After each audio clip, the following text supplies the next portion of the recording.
Pede autorização primeiro, né? Já comecei a gravar. Gravando já? Já. Gravando. Bom, boa tarde a todos. Bem-vindos a mais um seminário aí do grupo de flutuações quânticas. Hoje nós temos um grande prazer de ter aqui conosco o Rafael de Souza Dutra. Vou falar algumas coisas aí do Rafael, mas ele é uma pessoa muito querida e conhecida de vários de vocês aí.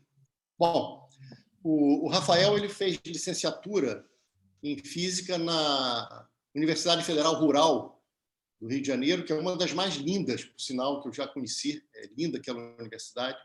Depois disso, ele fez mestrado e doutorado na UFRJ, orientado pelo Paulo Américo e co-orientado pelo Natan. E aí trabalhou nessa parte aí de pinças óticas e tudo mais. E depois ele fez um estágio. Tem um estágio que ele fez na Dinamarca, que, aliás, tem uma história curiosa, né? Esse estágio na Dinamarca, se eu me lembro bem aí, de uma conversa recente com o Rafael, foi por conta de um trabalho que eles fizeram, acho que é um trabalho de 2014. Rafael, me corrige se eu estiver errado, feito com Paulo Américo, Natan e com Moisés no Sensweig. E esse trabalho foi um trabalho excelente, foi sugestão do editor de um Physical Reviewer, foi sobre calibração de pinças óticas, e o árbitro gostou tanto do trabalho que o parecer do árbitro foi assim espetacular, né? E acontece que depois de um tempo, eu não sei quantos meses, tal, esse árbitro se identificou e escreveu para o Moisés, e acabaram entrando em contato, e por conta disso o Rafael foi fazer um pós-doc lá na Dinamarca, ou seja, consequência de um trabalho bem feito e bacana que impressionou um árbitro. Então, tem árbitros do bem e árbitros do mal. Esse foi um árbitro do bem, muito bacana, e essa história vale a pena ser contada, porque pode incentivar outras pessoas a fazerem bons trabalhos para conseguirem pós-doc na Dinamarca, né? Bom, o Rafael ele gosta não só apenas de pesquisa como ensino, ele é um cara bastante eclético, ele tem muitos estudantes, por exemplo. Eu diria que ele é um grande incentivador, né, de estudantes, é um cara que motiva a garotada, trabalhou muitos anos coordenando Olimpíadas de Física. Ele entrou para acho que era o antigo Cefetec, não me lembro, ele é o Instituto Federal agora, o IFRJ, né? Ele entrou há quase 15 anos para lá, e, na verdade, ele se tornou titular há poucas semanas, poucos dias, semanas, sei lá. Então, tem uma carreira brilhante, novinho, já com tanta coisa que ele fez, atuando em ensino, coordenou projetos, como eu falei, a coisa das Olimpíadas e tudo mais. E na pesquisa ele está arrebentando, né? Ele colabora aí com o pessoal de pinças óticas, acho que colabora também com o Felipe, né? Certamente com o Felipe Rosa, deve ter colaboração recente, tem publicado até bastante nessa área nos últimos anos. Então, é um cara que participa de pesquisa de ponta e, ao mesmo tempo, se preocupa com o ensino. Ele publica também, gosta de... Só para dizer que é uma das várias pessoas nessa tela aqui que eu coloquei para trabalhar para mim. Tá gravado. Você, depois que você virou diretor da Duferj, cara, você começou a botar... Tem vários súditos. Faço isso aqui, servir cafezinho. O resto é... Não, cara, você é o cara das ideias, cara. Mas, então, o Rafael é um dos colaboradores aí do pessoal do LPO, né, das pinças. O Rafael, como eu estava falando, ele também gosta muito de ensino e gosta também, por exemplo, de publicar na Revista Brasileira de Ensino de Física, tem vários artigos ali, tem, se eu não me engano, artigos no Physics Education, ou seja, mostra que ele está preocupado com a formação das pessoas também. Isso é uma coisa muito, muito bacana. E não deixa de ser um especialista aí em eletromagnetismo, né? Espalhamento Mi, momento angular da luz, essas coisas que parecem simples, mas são extremamente complicadas. Então, é assim, um enorme prazer tê-lo aqui conosco. Acho que esse é o seminário é o primeiro seminário que você vai dar como titular, eu imagino. Então, o primeiro a gente nunca esquece, né? Então, é isso aí, cara. Primeiro seminário como titular, tivemos a honra de ter aqui com você no grupo de flutuações. Então, Rafael, por favor, com a palavra, tá? Obrigado, Farina. Obrigado pelas palavras. Obrigado pelo convite, né? Obrigado por ter participado da minha banca, por ter aceito o convite de participar da minha banca. Então, eu vou falar um pouco do que eu tenho feito nos últimos aí 3, 4 anos de ensino de física, como o Farina comentou, né? Eu botei esse título aqui, né? Na verdade, foi sexta-feira à noite passada que o Farina me mandou um convite, né? Pelo WhatsApp, né? Assim, bem do nada, né? Posso te interromper um minutinho, se me Pode. permite? Eu esqueci de dizer que você também entrou para o MNPF em 2019. Você sim. também faz parte do mestrado nacional profissional em ensino de física. Então, só para mostrar assim os seus interesses. Desculpe te interromper, que eu havia esquecido de falar isso. Obrigado, Farina. Obrigado. Como é que eu faço para compartilhar aqui mesmo? Aqui, share screen. Aqui eu vi, pronto. Ok. Então, como eu estava falando, né? Sexta-feira à noite, Farina me mandou uma mensagem e aí eu fiquei me sentindo na responsabilidade, né, de preparar um seminário, né? Eu pensei muito rápido no que eu ia falar e eu pensei nas coisas que eu tenho feito em ensino, né? E aí juntando o que eu fiz, eu pensei, eu acho que o título tem que ser esse aqui, né? Discutindo, estendendo e aplicando conceitos de física básica com materiais de baixo custo. Os meus últimos trabalhos de ensino têm sido muito nessa área, usando materiais de baixo custo e as TICs, né? Que são as tecnologias da informação e comunicação, né? Fazendo uma correção aqui, que no resumo que eu tinha enviado para a Larissa, sem querer eu botei computação, né? Mas é muito mais amplo, essas tecnologias são muito mais amplas do que computação, né? Computação faz parte das TICs, né? Então, eu vou começar esse seminário motivando ele para falar um pouco, vamos dizer assim, do que seria a revolução digital no ensino de física, né? Uma revolução digital que o ensino de física tem sofrido aí nas últimas 2 décadas, não uma década mais ou menos, né? E depois eu vou falar de alguns trabalhos que eu tenho feito relacionados com essa revolução, né? E eu vou mostrar o que essa revolução tem permitido fazer, né? No ensino de física, né? Discutindo conceitos de física básica, estendendo conceitos, né?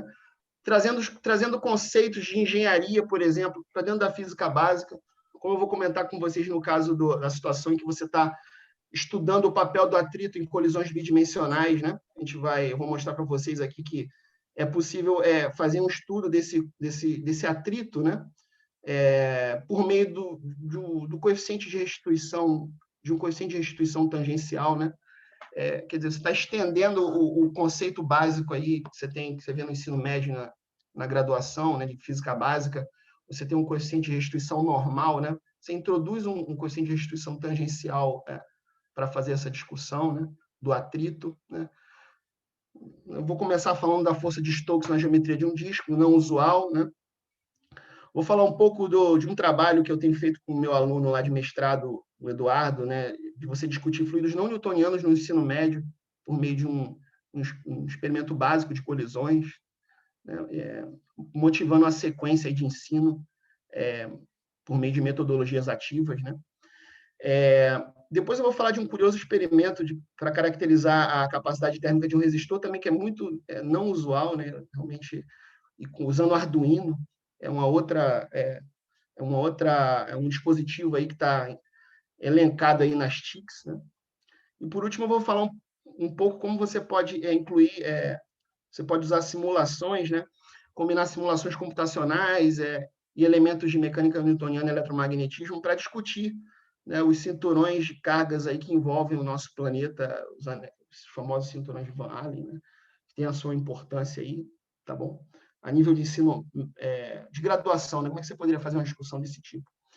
Então, assim, eu preparei esse primeiro slide confrontando aqui, né, sem querer ser sensacionalista, né, mas você tem um antes e o depois aí, por exemplo, dos celulares dos smartphones, né, que tem contribuído bastante aí para o ensino de física. Tem dispositivos eletrônicos, microcontroladores, os Arduinos, né? Antes a gente tinha os trilhos de ar, né, que até hoje são importantes. Você consegue fazer muita coisa com trilho de ar, né? Mas basicamente você fica muito restrito a movimentos retilíneos, né? Aqui aquele trilho de ar com centelhador, né? Você consegue estudar movimentos uniformemente variados, né? E por meio disso você faz um gráfico e você pode medir a velocidade, né? Antes você fazia um experimento com pêndulo, né? Você podia medir o período usando um cronômetro. Aí você fazia um gráfico do período pelo comprimento para medir o G, por exemplo, né? E também experimentos de calorimetria, né? Bem, o que acontece hoje em dia é que com o celular, com esses celulares smartphones aí e com softwares, você consegue combinar videoanálise e modelos, né? Modelos físicos para você medir coisas, para você discutir física básica e poder estender, e além disso, estender conceitos de física básica, né? Você aumenta a estatística de uma certa forma, né? Isso facilita olhar para certos aspectos que você não via antes nos experimentos, como eu vou mostrar para vocês nessa apresentação mais à frente, né? Aqui, por exemplo, um objeto descendo um plano inclinado, e aí você tem softwares que fazem essa análise do vídeo para extrair dados. Então, você consegue uma estatística muito grande, coisa que você não faria antes com um pêndulo. Era muito complicado você fazer isso.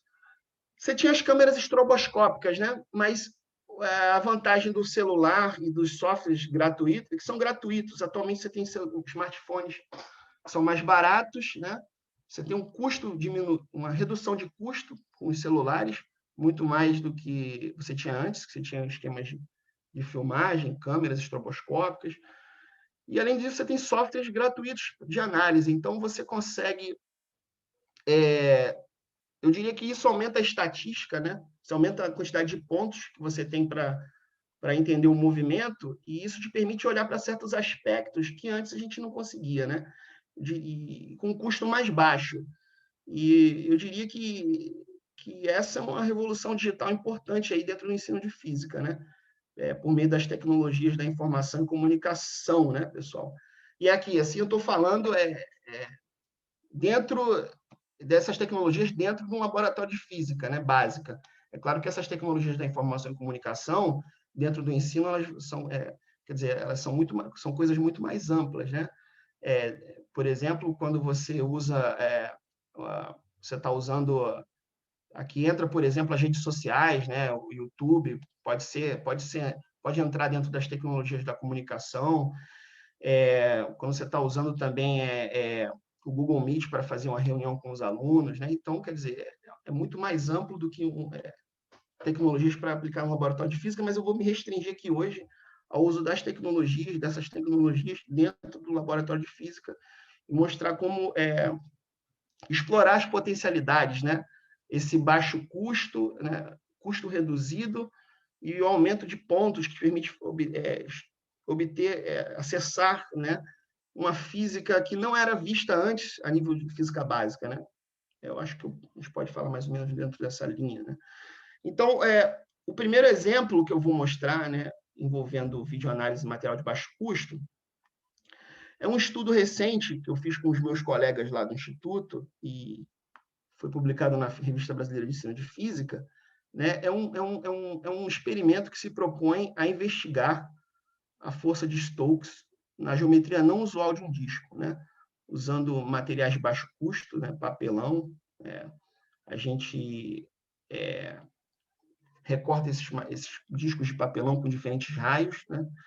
E põe esses discos para oscilar aí e grava, né, com a câmera do celular mesmo, e usando o software tracker aí, gratuito, a gente consegue rastrear o movimento de um ponto de referência. Então, aqui a gente usa massas aferidas.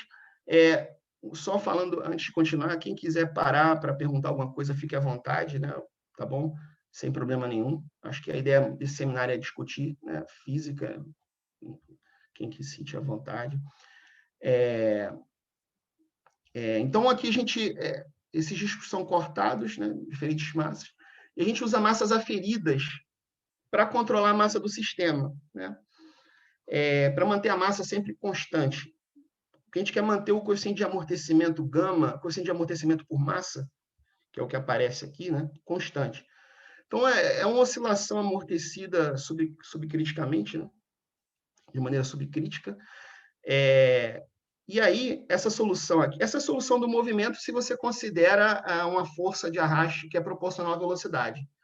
Então, aqui a gente já usa uma força, né, para esse modelo aqui, né, para essa situação de um disco, não usual de um disco, porque a força de Stokes é conhecida muito difundida nos livros didáticos, né, para a situação em que você tem uma esfera, né, o 6π vezes zeta vezes o raio vezes a velocidade, né, é proporcional ao raio, né. A gente queria discutir aqui e ver, né, construir um modelo, vamos dizer assim, fenomenológico, né, misturando fenomenologia e um pouco de hidrodinâmica, para chegar numa proposta para essa força e discutir essa proposta a nível de ensino médio, a nível de graduação, né? Isso aqui é um experimento muito bem, você pode acomodar ele muito bem num curso de Física Experimental 2, por exemplo, né?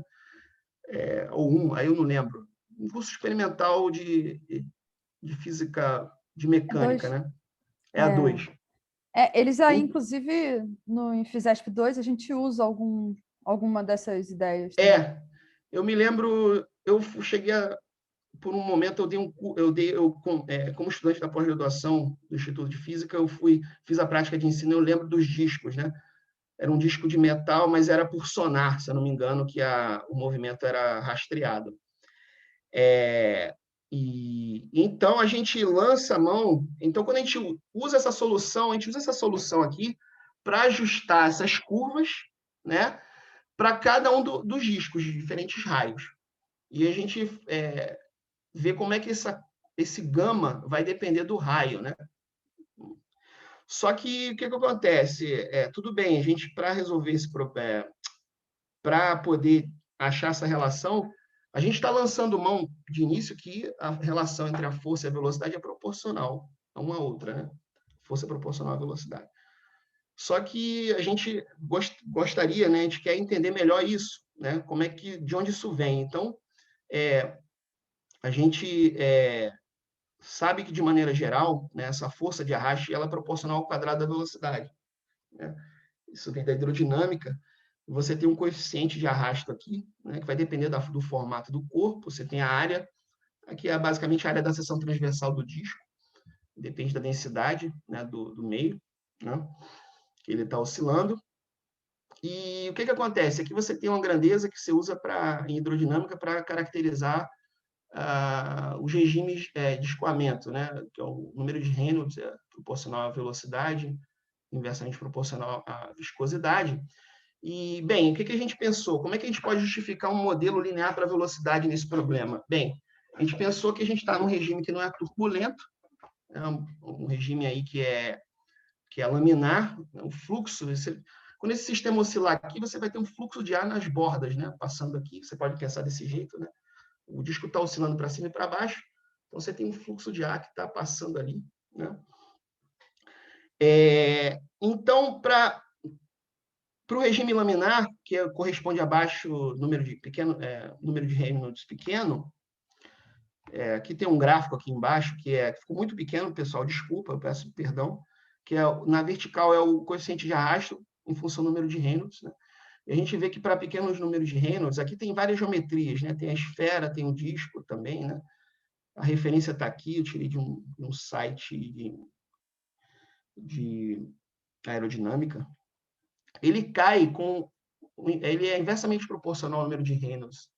Então, é o que acontece. No caso da esfera, esse coeficiente de arrasto é 24 dividido pelo número de Reynolds.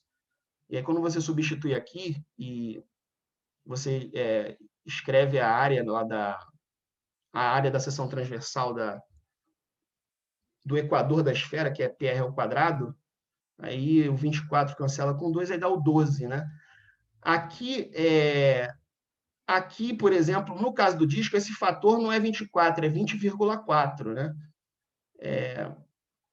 Então, o que acontece? O C, o coeficiente de arrasto, é 20,4 sobre o número de Reynolds, né? E se você substituir essa relação, você chega nessa relaçãozinha aqui para a força de arrasto, e aí a velocidade que aparece aqui no número de Reynolds cancela aqui em cima, né? O V ao quadrado, e a gente chega, né, numa equação para a força de arrasto, que é linear com o raio, desculpa, é linear com a velocidade. Bem, e com o raio, o que acontece? No caso da esfera, aí tem essa área aqui, que é o PR ao quadrado, e vai aparecer um L. Tem um L que aparece aqui no número de Reynolds, pessoal, que é o chamado comprimento característico, né? Quem determina esse comprimento característico é a direção de escoamento desse fluido. No caso da esfera, você pensa numa esfera que está aqui, e você tem um fluxo de ar que está está contornando essa esfera, né? Está contornando. A gente pensa que, para o caso da esfera, esse comprimento característico vai ser o raio dela, né? Agora, eu não estou lembrando muito bem se é o raio ou o diâmetro, mas é proporcional ao raio, né? No caso aqui, esse comprimento característico, ele vai ser, assim, por conta da nossa análise, a gente viu que esse coeficiente de arrasto ele vai ser proporcional ao quadrado. Então, só tem uma forma desse coeficiente de arrasto ser proporcional ao quadrado, é se esse L ficar constante durante todo o experimento. Porque se ele fosse igual ao raio, por exemplo, aqui, você ia cancelar o raio da área, né? Isso aqui é a área da seção transversal do disco. Então, a gente inferiu aí, por meio dessa combinação de experimento e videoanálise e modelagem, que esse comprimento característico aqui vai ser o raio, vai ser a espessura do disco, né? E nesse trabalho, a gente não só modela essa força de arrasto, né? Combinando videoanálise, modelagem e experimento, como vou mostrar no slide seguinte, que a gente pode usar isso para fazer uma espécie de metrologia. Você pode usar isso para estimar uma proposta, né, de um experimento educacional. Você pode introduzir a metrologia em um laboratório de física básica, usando modelagem, né, e videoanálise, usando esse modelo para estimar a espessura do disco, né?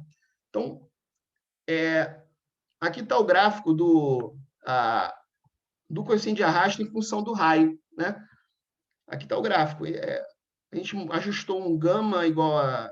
o coeficiente de arrasto é proporcional a... Ficou pequeno aqui, gama igual a C vezes R elevado a D. A gente encontra um D aí ajustando de 2,15, mais ou menos 0,6, né? 0,06.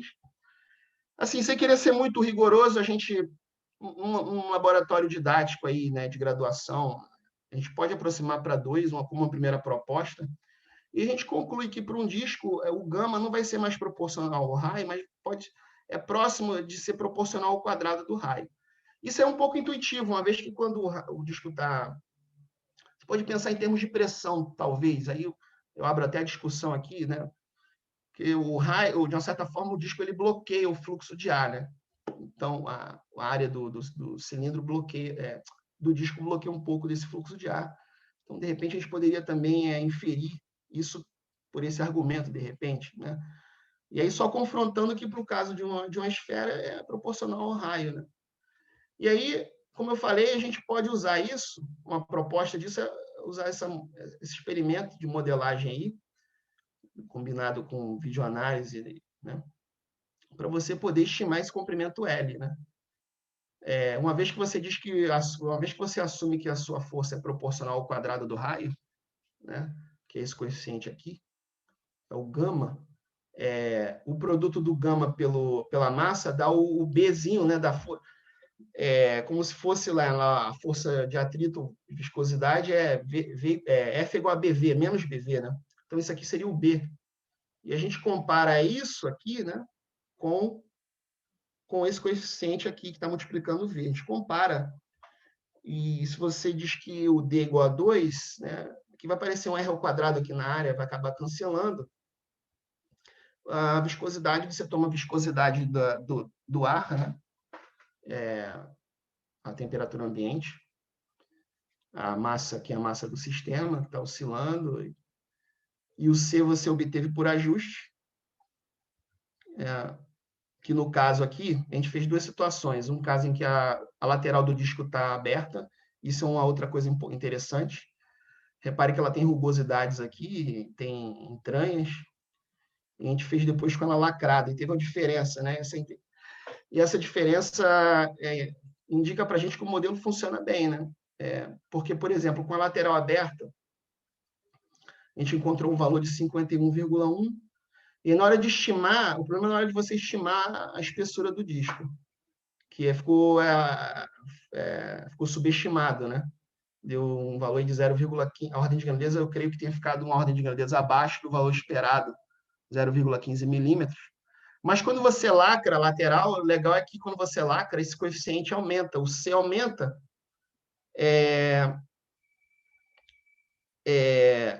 O C aumenta, o que faz todo sentido, porque você vai reduzir a viscosidade, né? Você acaba diminuindo. Quando você aumenta... Agora eu me enrolei um pouco aqui, né? Quando você aumenta... Ah, não, desculpa. Pelo contrário, né?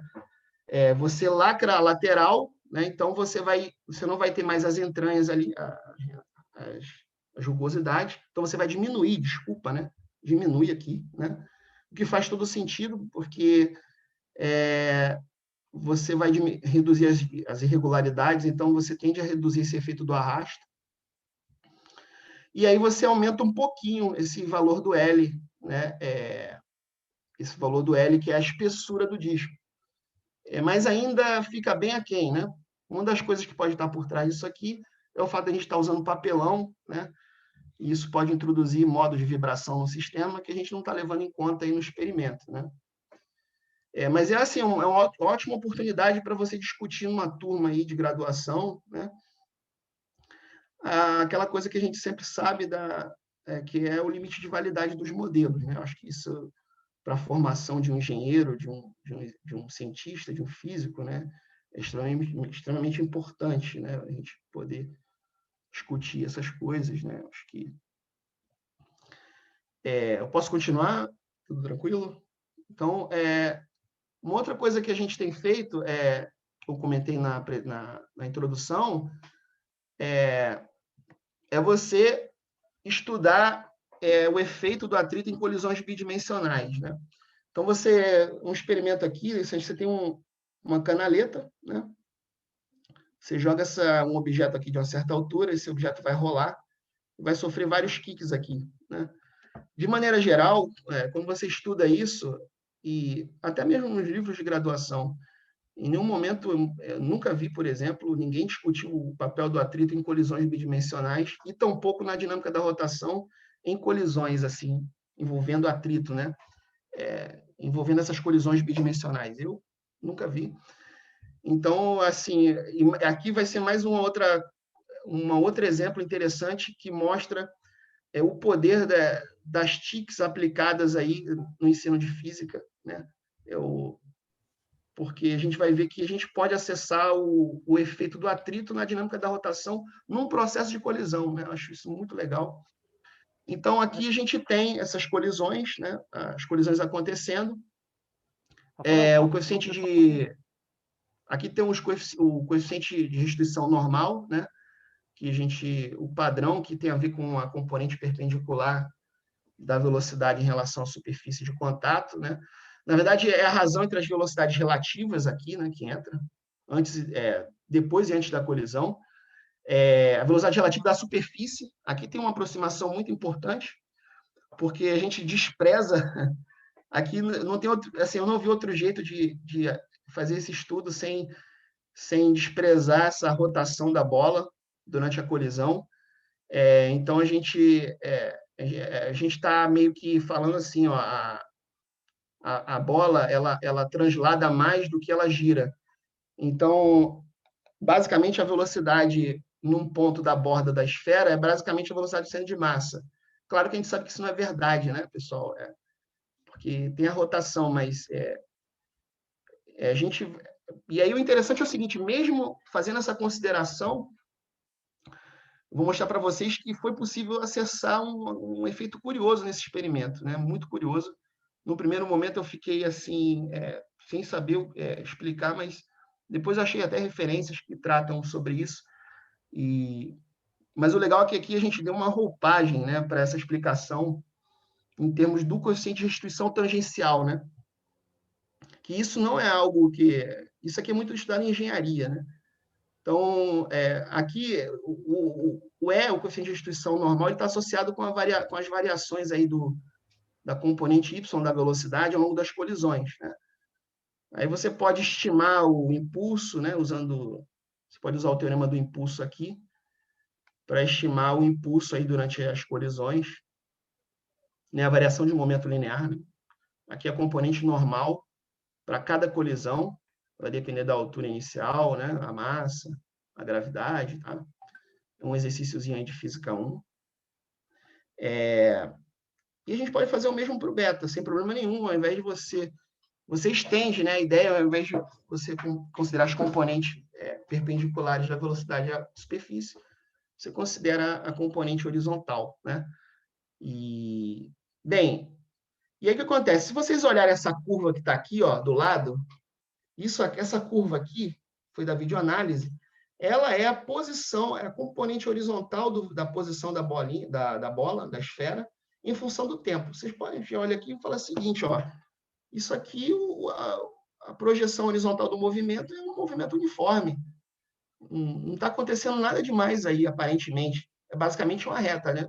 Se você olhar a olho nu, parece que o atrito aí não está desempenhando papel nenhum nesse problema, né? Pelo menos para a situação que a gente está abordando, de você largar aí de uma altura basicamente um pouco aí de 60 centímetros, né? Mas quando a gente mede o beta para cada colisão, que é a razão entre as componentes horizontais aí sucessivas, antes e após a colisão, depois e antes da colisão, e tabela esses valores aqui, ó, né, a gente encontra uma coisa curiosa, né? Aqui, por exemplo, para n igual a 1, na primeira colisão, a gente encontra um beta aí de 0,975, né? E assim, só voltando aqui, né? Só para instigar mais aqui a discussão, do jeito que está aqui, a gente poderia dizer que o beta é aproximadamente 1. Isso é bem verdade, como a gente vai ver, é próximo de 1. Só que aqui tem um sinal de menos aqui, ó, no impulso, né? Então, quer dizer, se esse cara for um pouco abaixo de 1, um pouco acima de 1, eu posso ter uma inversão de sinal aí, né? E a questão é que isso pode... como é que isso impacta a dinâmica da rotação, né? E, na verdade, é a dinâmica da rotação que vai mexer com esse beta, né? Porque a gente vê aqui que o beta, diferente do o coeficiente de restituição normal, ele tem um comportamento bem regular, né? Tanto é que a gente obtém o fazendo um ajuste do H, né? O H, a altura máxima atingida após cada colisão, ela depende do dessa forma aqui. E você consegue ajustar bonitinho por meio dessa relação matemática, sem problema. Só que o beta, pessoal, ele tem um comportamento que é um pouco assim, ele é menos regular, ele varia muito mais que o com as colisões, né? Então, por exemplo, aqui o beta para a primeira e a segunda colisão, ele é menor que 1 e vai diminuindo. Só que na terceira colisão acontece esse efeito aqui, ó, né? Ele não está querendo mudar, o que está acontecendo? Aqui. Ele supera um pouco a unidade, né? E o que acontece? Por que isso está acontecendo? Acontece pelo seguinte motivo. Isso, eu não citei o artigo aqui, pois eu posso até passar a referência, onde isso é discutido também, um artigo da Physics Education, só que ele não faz uma abordagem em termos de coeficiente de restituição, então a gente meio que deu essa vestimenta aí para esse experimento, em termos do coeficiente de restituição. Então, o que acontece? No início, logo nas primeiras colisões, esse atrito está contrário ao movimento.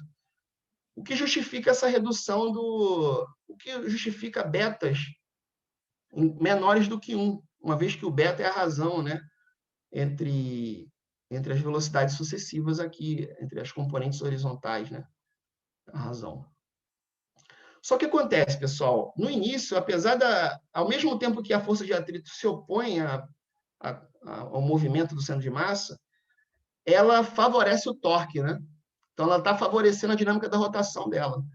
Então, por exemplo, apesar do Vx estar diminuindo na primeiro kick e no segundo, ao mesmo tempo que isso acontece, o ômega, a velocidade angular de rotação, está aumentando. E o que acontece na terceira colisão? Na terceira colisão vai acontecer o seguinte. Essa velocidade angular ela vai aumentar de tal forma que o movimento de rotação ele vai começar a ser importante, né, e comparável à translação dela, né? Ela não vai transladar mais do que girar menos, né? Vai fazer uma espécie de, quando ela estiver girando muito, ela vai fazer, isso vai provocar um efeito, né? Que no momento da colisão ela vai fazer a bola vai empurrar o chão para trás, né? Com muita força. Então isso vai provocar uma reação do atrito para frente, né?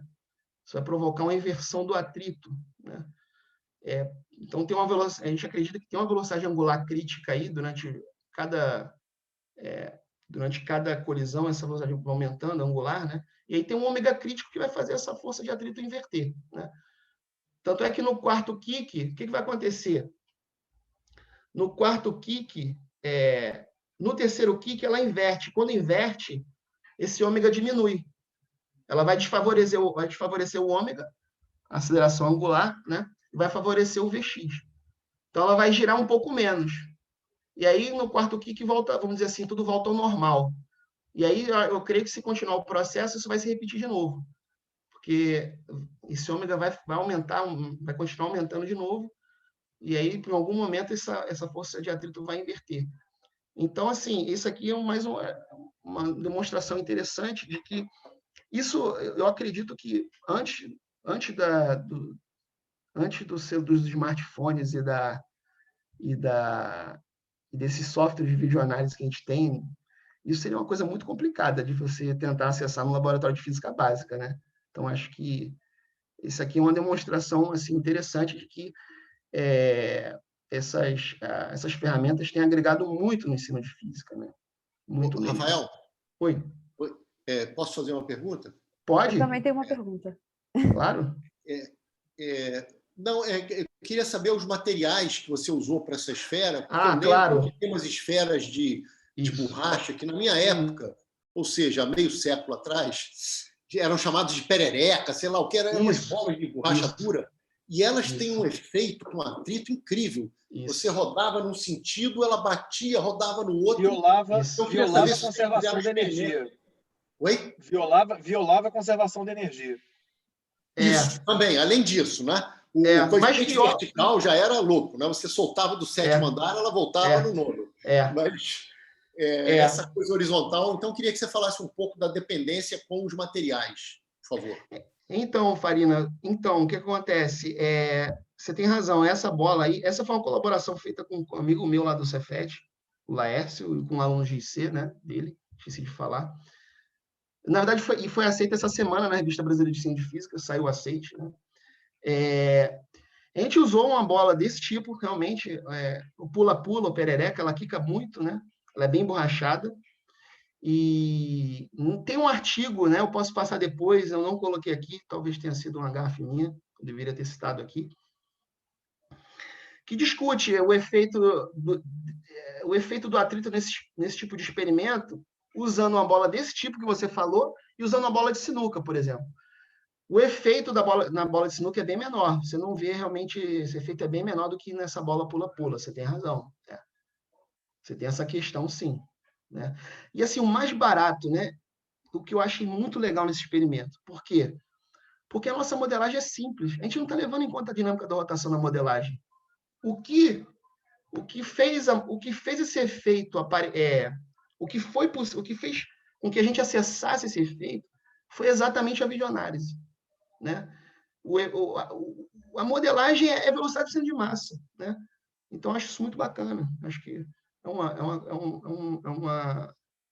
uma demonstração de que essas ferramentas, né, de videoanálise, né, quando você combina com baixo custo também, isso proporciona coisas muito legais e interessantes, né, permitindo estender conceitos de física básica, né? Estender o coeficiente de restituição normal para o tangencial, né? Como a gente está vendo aqui. Isso é um conceito usado em engenharia também. Tá?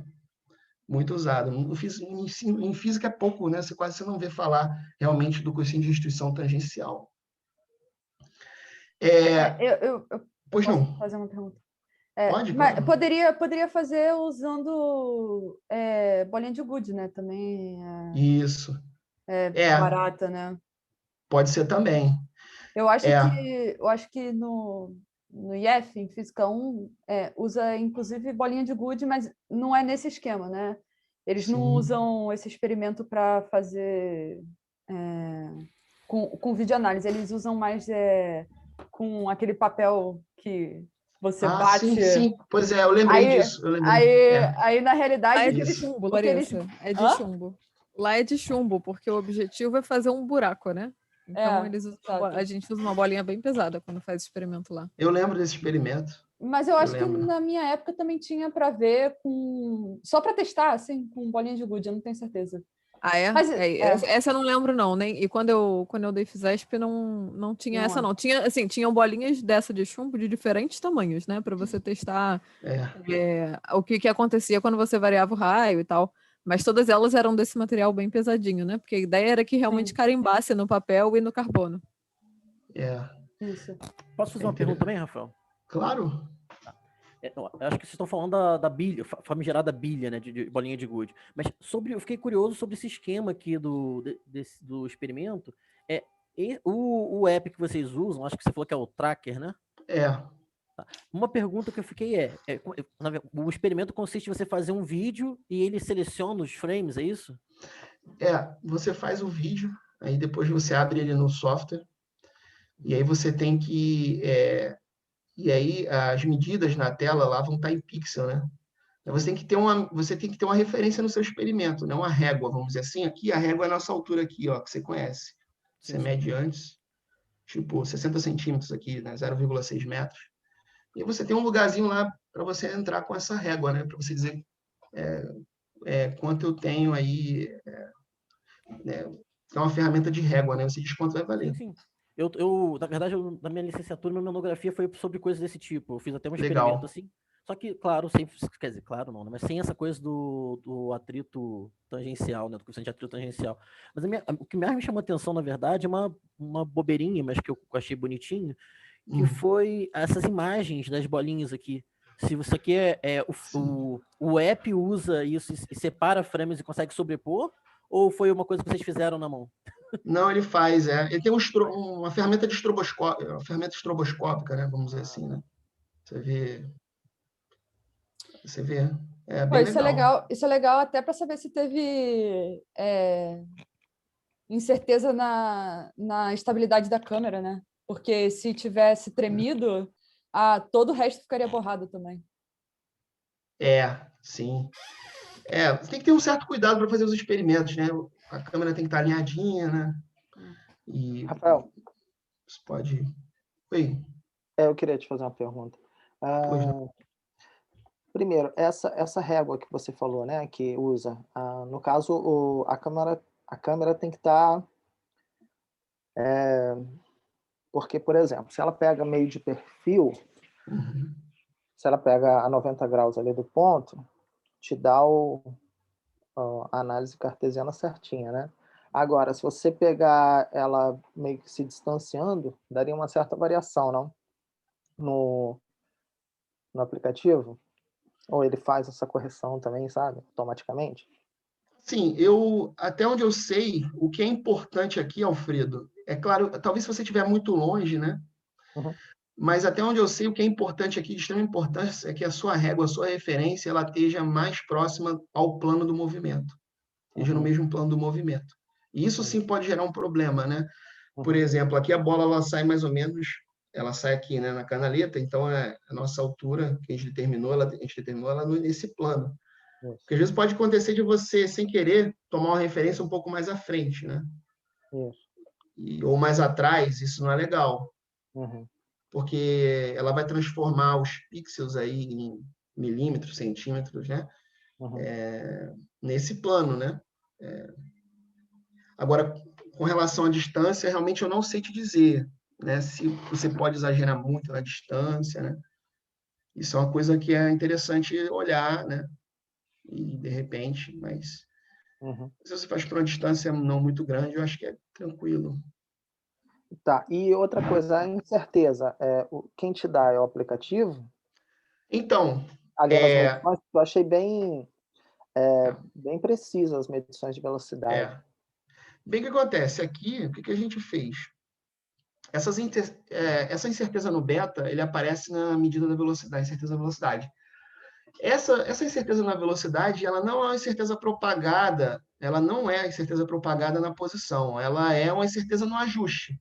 Né? Você põe um software para ajustar, ele vai te dar uma incerteza lá, né? A incerteza do ajuste, tá? A gente não está propagando, tá bom? A gente não entrou com a incerteza lá no X, por exemplo, e a gente fez a gente não, né? A gente usou o SciDavis, né? Que é gratuito. Isso aqui é o erro do ajuste. Agora, o erro do beta, sim. Aí a gente usa a propagação. A gente tem que propagar o erro do beta aqui, né? Usando a fórmula. Mas essa incerteza é o erro do ajuste, né? É o erro do ajuste. Normal.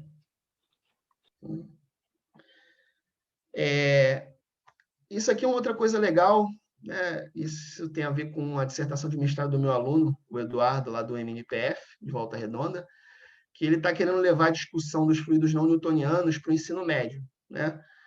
Os fluidos não newtonianos eles têm esse comportamento interessante aí, um comportamento dual. Aqui, por exemplo, tem vários tipos de fluidos não newtonianos. O mais famoso é o que eles chamam de Oblak, né? Que é a mistura de maisena com água. Né? Você mistura maisena com água e você, nessa foto aqui, nessa GIF tem uma pessoa golpeando e mostrando que ele enrijece, né? Por que ele tem esse comportamento, né? Os fluidos newtonianos, né? Os fluidos, eles têm, de maneira geral, eles têm essa relação entre a tensão de cisalhamento e a taxa de deformação, que a gente chama, que é o quanto ele vai se deformar, né? E devido ao cisalhamento, e tem a viscosidade aqui como coeficiente de proporcionalidade, né? O que acontece é que para os fluidos não newtonianos, essa viscosidade ela depende da tensão que você está aplicando. Então, por exemplo, aqui, no caso do Oblak, né? Que é uma classe de fluidos não newtonianos chamada de fluidos dilatantes, que é essa curva vermelha, está mostrando quando você aumenta a tensão, né? A viscosidade aumenta, né? O coeficiente angular aqui está indicando isso, o coeficiente angular está aumentando, então ele está ficando mais rígido, conforme você... Então, quando você aplica uma tensão local aqui, ó, ele enrijece, né? Então, você pode questionar, mas o que é o Oblak, né? Ele é um sólido? Qual é a fase aí que ele está, né? No sólido, no líquido, ou nos dois, né? E aí cabe aquela pergunta também, né? Será que, para você definir, que está sempre no livro de física básica, né? Será que o estado da matéria aí é definido somente pela pressão atmosférica ambiente, pela temperatura, né? Esse aqui é um exemplo que mostra que não, né? Porque você está aplicando uma tensão ali e ele está enrijecendo. Então, quer dizer, eu acho que é muito legal discutir isso na turma de ensino médio. Você pode trazer essa discussão para o ensino médio, e essa que é a ideia, né? Transformar combinar esse experimento, né? Essa ideia com metodologias ativas de ensino, né? Como é que a gente... E qual é a ideia, né, para levar isso para a sala de aula? Bem, já que a gente está vendo quando a gente aplica uma tensão, ele enrijece, né, os fluidos não newtonianos, uma classe deles, né, pessoal? Estou falando de uma classe aqui. Você tem outras classes, tem os pseudoplásticos, né, que é ao contrário, que a pasta de dente é ao contrário. A pasta de dente é um fluido não newtoniano, só que ao invés dele aumentar a viscosidade, quando você aumenta o cisalhamento, ele a reduz. Por isso que a pasta de dente, ela sai quando você aperta, ela sai com facilidade ali, né? Ela tem esse comportamento, é o chamado pseudoplástico. Isso é tudo muito novo para mim também, eu tenho estudado isso há pouco tempo, para ajudar o meu estudante lá, né? Para a gente fazer os trabalhos. Então, assim, a gente está vendo que quando a gente aumenta a tensão, a pressão num sistema desse, ele enrijece. Então, ele se comporta como sólido, né? Então, assim, nada melhor do que usar as colisões também para estudar eles. Esse sistema a gente pode usar. A gente propõe um esquema de colisão, né, em fluidos não newtonianos e estuda como, por exemplo, como esse coeficiente de restituição pode depender da concentração, né? Para diferentes concentrações e usando a gente pode usar duas bolas diferentes. A gente usou uma bola de frescobol e uma bola de basquete. Esse é o Eduardo, né? O Eduardo está aqui fazendo o experimento. Ele abandona essas bolas de alturas praticamente iguais. E varia a concentração de amido, né? Amido e água. Vai aumentando a concentração e vai estudando, né? Você propõe uma atividade dessa em sala de aula, extremamente tranquilo de fazer. E o que a gente vê é que vai aumentando o coeficiente de restituição conforme você aumenta a viscosidade, né? O que é bem razoável. Só lembrando, né, você pode entender o comportamento desses fluidos por meio de um modelo microscópico, né? Você pode entender por que ele enrijece por meio da ação de força de atrito microscópica que acontece ali entre as partículas, né, da mistura. Isso tem resultados sobre isso em pesquisa de fronteira, né, desses fluidos, e isso já é algo discutido, né? É força de atrito que acontece ali entre as partículas. Então, é bem razoável. Você vai aumentando essa concentração, é bem intuitivo pensar que você vai aumentar esse atrito. Então, quer dizer, se você extrapolar isso, pensando que você tende essa concentração para o infinito, esse negócio aí vai, num certo limite, vai poder se comportar como uma parede rígida, né? Então, assim, dá para discutir várias coisas interessantes usando Rafael, um simples... Oi? A expectativa, eu ia perguntar sobre isso, a expectativa é dessa monotonicidade mesmo? De aumentar o coeficiente de restituição com a concentração? É isso? Felipe congelou.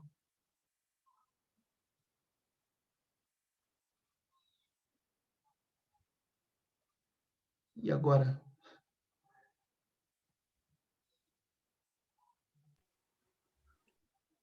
Ele congelou, né, Rafael? Vou continuar. Continua, quando ele voltar, retoma. Tá. Né? Bem, eu diria que é esperado essa monoticidade, né, que ele falou, né? Eu diria que sim, né? A gente não chegou a aumentar tanto assim mais, né? Porque chega uma hora que o negócio fica complicado, né? Porque você tem que misturar ali e quando você vai aumentando demais, vira uma farinha, né? Então, assim, a gente não continuou, mas isso é algo para investigar, né? Tá? Rafael. E é isso. Alô? Oi, posso fazer uma pergunta, cara? Voltou. Não, é outro agora. A gente está esperando o colega voltar. Não, tudo bem, pode falar, Alfredo. É o Alfredo que está falando. Beleza. Aqui o coeficiente de restituição é a raiz da altura do kick com a altura largada, né? Isso. Ok.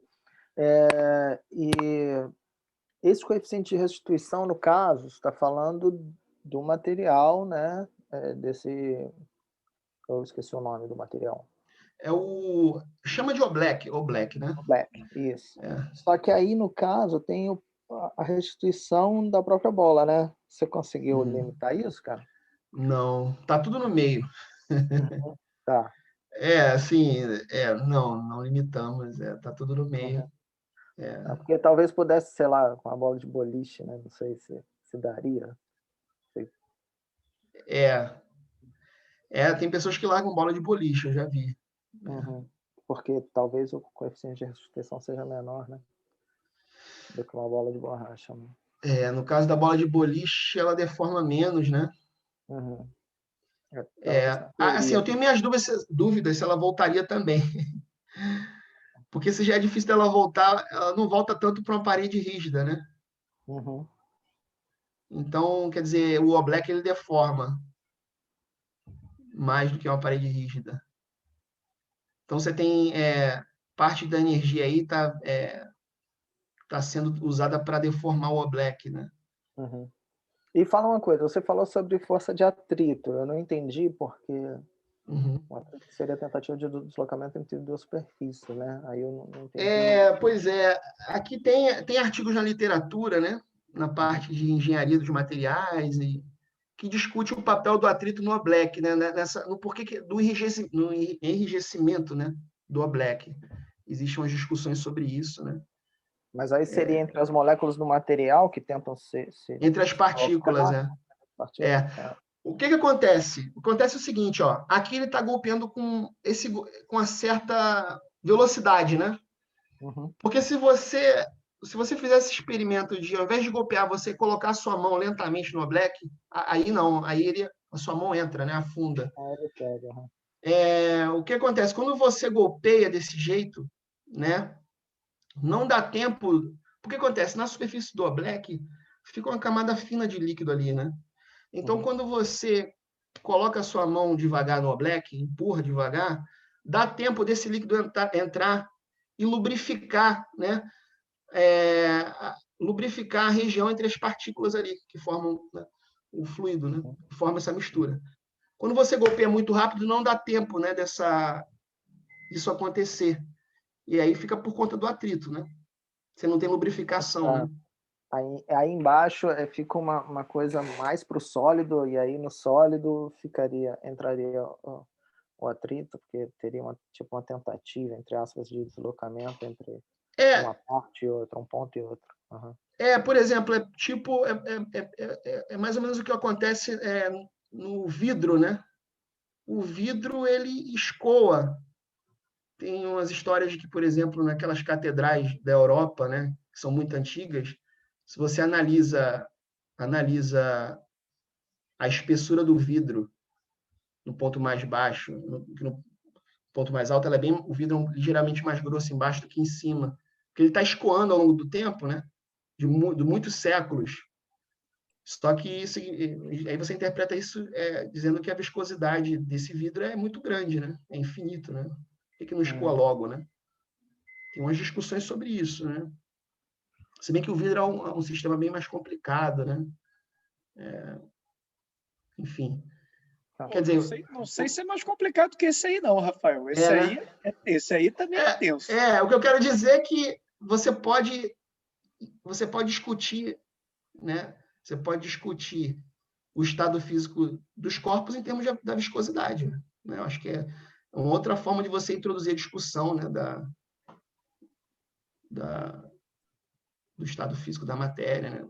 Sólido, líquido, em termos da viscosidade também, né? Acho que tentando ousar um pouco mais. Né? Rafael, só para eu terminar a pergunta que eu estava fazendo, que eu caí, naturalmente. Sim, claro. Se existe essa expectativa de monotonicidade, né? Porque eu conheço pelo menos um caso de fluido não newtoniano que o Chan do fluido é que ele não tem essa dependência monotônica com a concentração. Existe uma concentração ótima, para o qual você tem um comportamento não newtoniano maximizado, depois volta a ficar chato, entre aspas, né? Volta a ficar só um fluido, assim, viscoso, sem muita... Se você aumenta muito, É.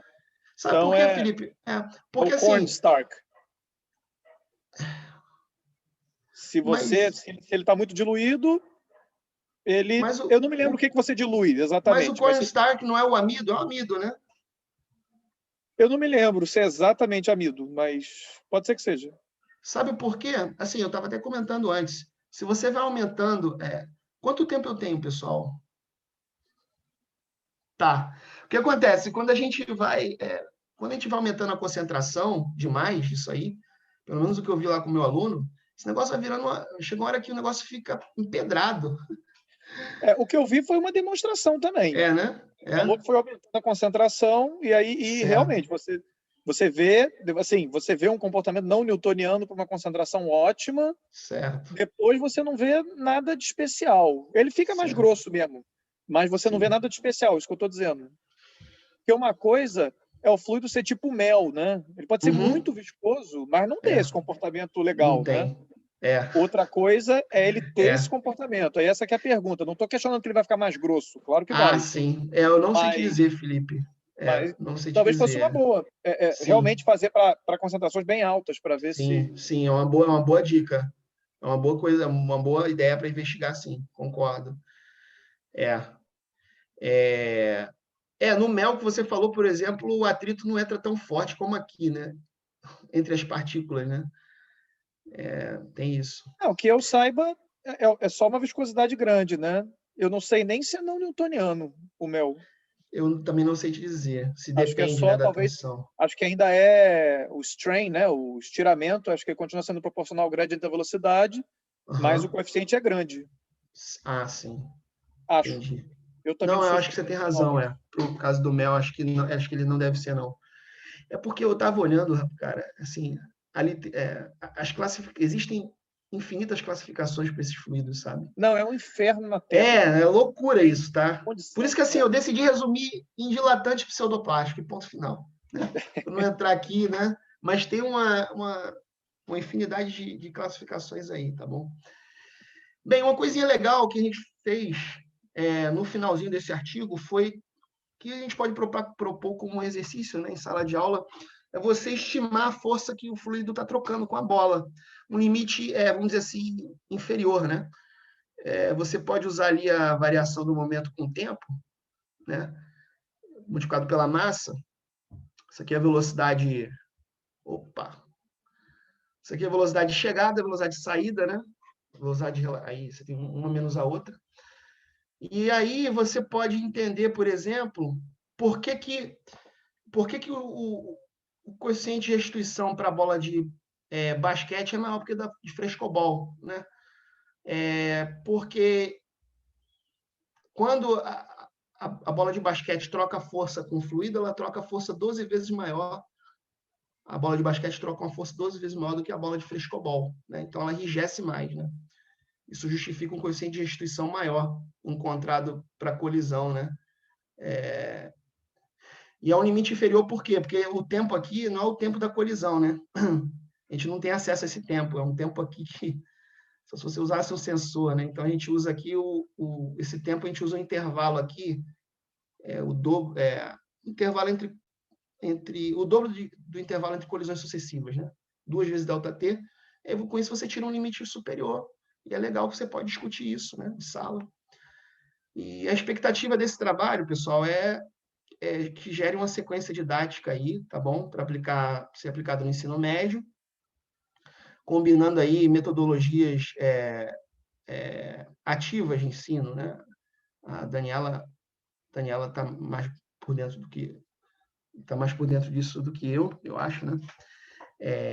E eu estou entrando nessa área agora, né? Então estou aprendendo bastante coisa de ensino de física, né? Nessa minha atuação lá no MNPF. Só para eu fazer um último comentário, que isso daí é tão legal que muita gente de divulgação científica usa, né? Essa ideia de você levar a discussão de fluidos não newtonianos para público em geral, né? Por exemplo... Tem que botar o pessoal para andar sobre as águas, Rafael. Pois é. Isso. Pô, e pior que tem uns vídeos de uns brothers assim, só que é muito caro, né? É muito caro. Você vai gastar uma quantidade imensa de amido. Os caçadores de mitos fizeram isso uma vez. Você gastaria uma quantidade imensa de amido, né? O que eu ia falar um negócio que vocês... Caramba, eu esqueci. Bem, eu ia falar alguma coisa nessa linha, mas tudo bem. Tudo bem. Tá. Bem, agora eu vou falar um pouco do Arduino, né, e como é que ele pode ser usado para, por exemplo, estimar a capacidade térmica de uma resistência. Isso eu achei extremamente fantástico, né? Esse trabalho foi em colaboração com um professor lá de Volta Redonda, o Paulo Vitor. Acho que o Farina conhece ele. O Paulo Vitor foi aluno do mestrado profissional em ensino de física aí do Fundão, e hoje ele é professor do Instituto Federal lá de Volta Redonda, né? É um cara extremamente ativo. Ele foi do Cefet, não, do CEDERJ? Foi. Ah, então ele foi, inclusive, aluno de iniciação científica do Marcos Vinícius, cara. Isso. Eu acho que sim, ele me fala, né? E assim, eu fiz esse trabalho com ele tem pouco tempo também.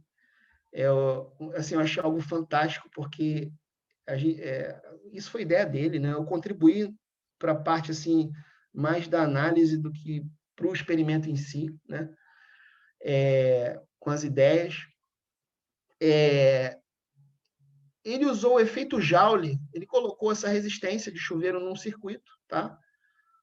Acoplou ele, botou um sensor de temperatura, né? E usou um Arduino para aquisição de dados. E aí, mais uma vez, eu torno a falar aqui da coisa legal, né? Que essas tecnologias proporcionam. Mais uma vez, o Arduino, aqui como na videoanálise, ele aumenta a estatística, né? Aqui está o esquema do circuito, né? Tem um resistor, tem um sensor de temperatura, né? E tem um Arduino aqui na montagem, ele vai fazer aquisição de dados. E ele te permite obter muitos dados, né? Eu não sei se vocês lembram, em FISESP a gente faz experimentos de calor específico, de capacidade térmica. Você pode usar um calorímetro de resistência e você pode medir a temperatura. Só que, em geral, a gente não mede a temperatura para cada instante. A gente não tem uma curva de aquecimento tão densa desse jeito, né? Pelo menos quando eu fazia lá no IFRJ, geralmente eu pego 2 pontos, e eu espero o sistema evoluir bastante para uniformizar a temperatura, né? E geralmente eu pego com 2 pontos, mas o que a gente está vendo aqui com o Arduino, a gente consegue obter um monte de pontos, né? E o mais interessante é que você está usando o próprio efeito Joule, né? De aquecimento, usando o calor que ele está absorvendo para aquecer e medir essa propriedade térmica dele, que é a capacidade térmica. Aqui é a curva de aquecimento, né? Ela começa linear e aos poucos ela vai tendendo a um platô. Isso tem uma explicação, né? Claro, aqui ele está isolado, tá? Ele está envolto aqui com um material sintético para reduzir as perdas de calor, né, para o ambiente, reduzir as trocas, né? Mas mesmo assim a troca existe e ao longo do tempo ela afeta a curva de aquecimento, né?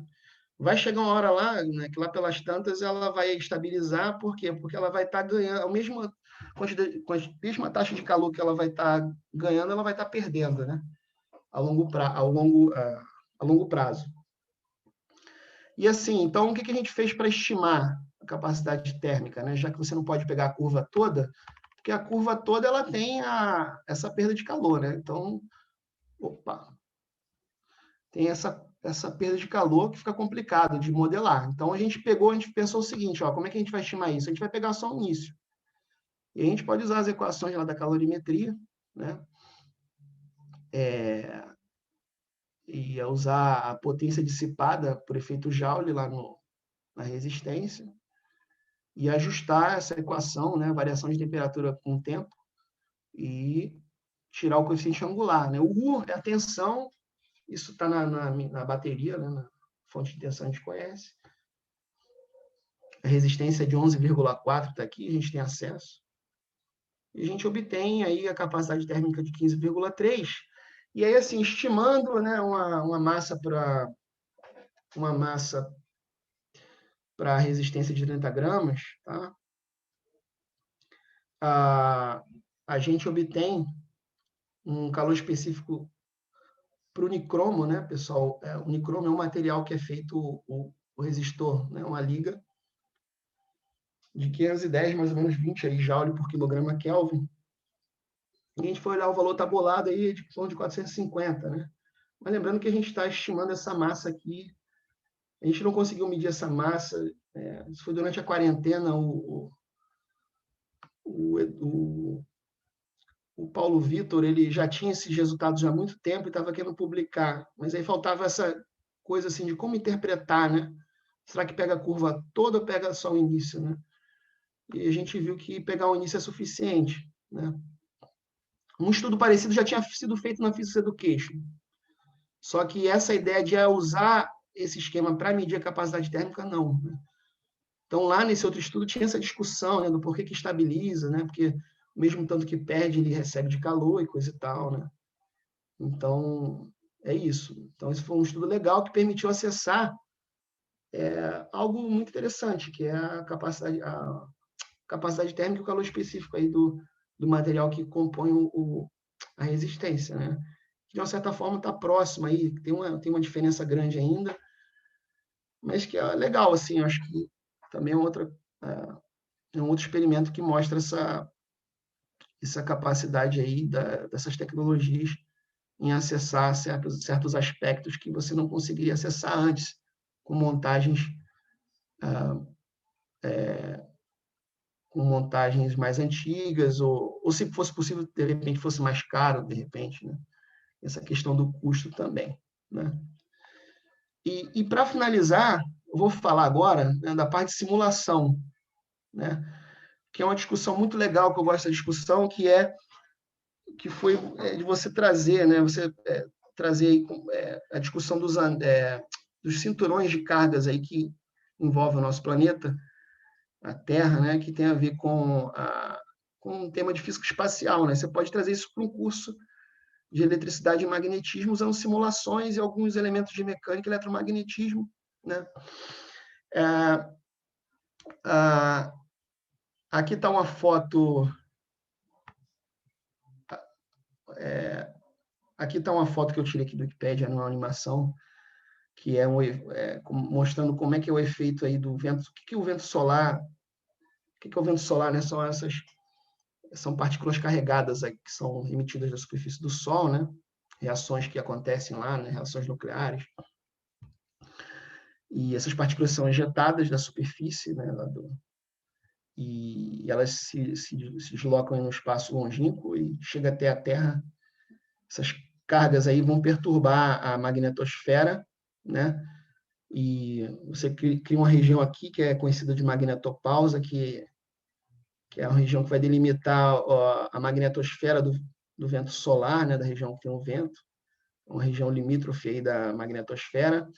E você pode, claro, assim, isso você pode obter, né? Isso é conhecido. Você pode obter usando as equações do eletromagnetismo e da hidrodinâmica, né, que chamam de magnetohidrodinâmica, para fazer esses cálculos, né, e ver como é que deforma essa magnetosfera. E eu vou mostrar para vocês que, por meio de um modelo bem mais simples, né, claro, é um modelo que que imita, né, é um modelo que vai mimicar. Ele não é o que acontece na realidade, mas ele é um modelo simples e que imita a realidade, vamos dizer assim. Como é que você pode usar esse modelo para discutir essa questão da deformação da magnetosfera, como também como essa limitação, como essa deformação da magnetosfera, né? Eu falei deformação e limitação, antes deformação, né? Como é que essa deformação da magnetosfera vai influenciar na formação desses anéis, desses cinturões de carga, né?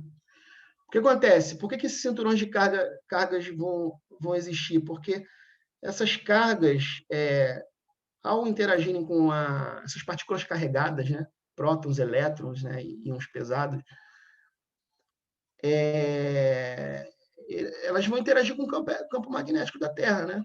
Isso vai gerar um movimento confinado ali dessas cargas, um movimento muito bonito, e é o que vai fazer formar esses anéis, esses cinturões.